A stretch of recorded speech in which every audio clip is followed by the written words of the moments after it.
अच्छा सामीन, दूसरी बात ये है कि साड़ी पहन सकते हैं कि नहीं।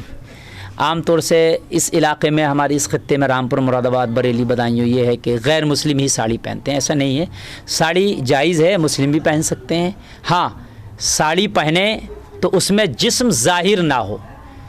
साड़ी दो तरीक़े से पहनी जाती है, एक तो इस तरीक़े से कि इसमें पेट और कमर दिखता है, और एक इस तरीक़े से कि उसमें पेट और कमर चारों तरफ से ढांप लिया जाता है, और जो ऊपर के उसका ऊपर से पहनने का जो होता है, जिसको कुर्ती कह लें, बिलौच कह लें, उसका आस्तीन पूरा होना चाहिए, तो वो साड़ी भी पहनना जायज़, मुस्लिम ख़वातीन भी उसको पहन सकती है।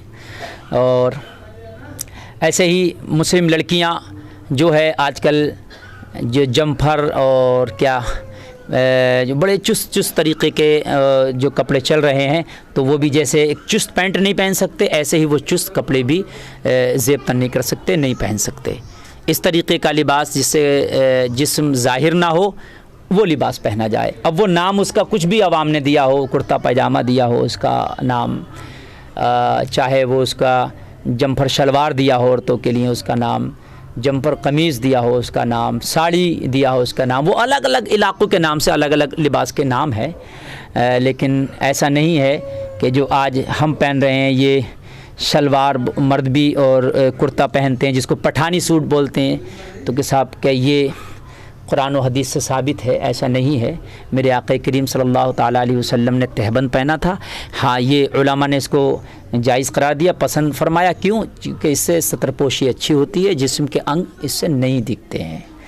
हाफ़ शर्ट पहन के बहुत से नौजवान नमाज़ पढ़ते हैं, तो ये मकरूह है, हाफ़ शर्ट से बचें। तस्वीरों वाली शर्ट बहुत से पहनते हैं, तस्वीरों वाली शर्ट, किसी पे बिच्छू छप रहा है, किसी पे बिल्ली, कुत्ता, शेर छप रहा है, तो उससे पहनने से भी गुरेज़ करें, फिर उससे नमाज नहीं होगी, नमाज में कमी आ जाएगी। इसी तरह से पैंटें हैं वो फटी हुई होती हैं जांग वगैरह पर, तो वो भी जायज़ नहीं है बिल्कुल, और जांग अगर घुटना के ऊपर फटी हुई है तो वो तो बिल्कुल हराम है, उसको पहनने से भी बचें। और लिबास जो है इस तरह का हो ना ज़्यादा इतना मतलब भड़कीला होना चाहिए, बहुत ज़्यादा मयाना लिबास, दरमियानी लिबास पहने। और इसमें ये भी क़ैद नहीं है कि साहब लिबास आप जैसे ईद का मौका है तो कि साहब नया ही लिबास पहनेंगे हम। ये अगर धुला हुआ है आपका, साफ़ है लिबास, तो आप साफ़ लिबास, धुला हुआ लिबास पहन सकते हैं।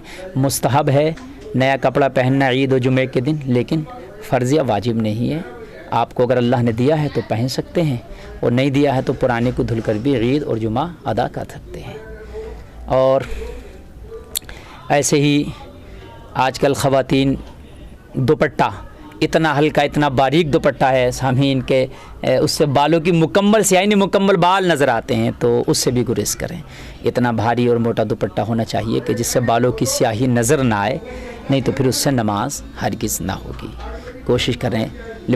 अब ख़वातीन के लिए भी यही हुक्म है कि वो ऐसा ढीला कपड़ा पहने कि जिससे आदाए जिस्मानी ज़ाहिर ना हो। यही नौजवान लड़कों के लिए, मर्दों के लिए हुक्म है। और औरत के लिए सर से लेके पैर तक पूरा मतलब लिबास में छिपा हुआ होना चाहिए बदन।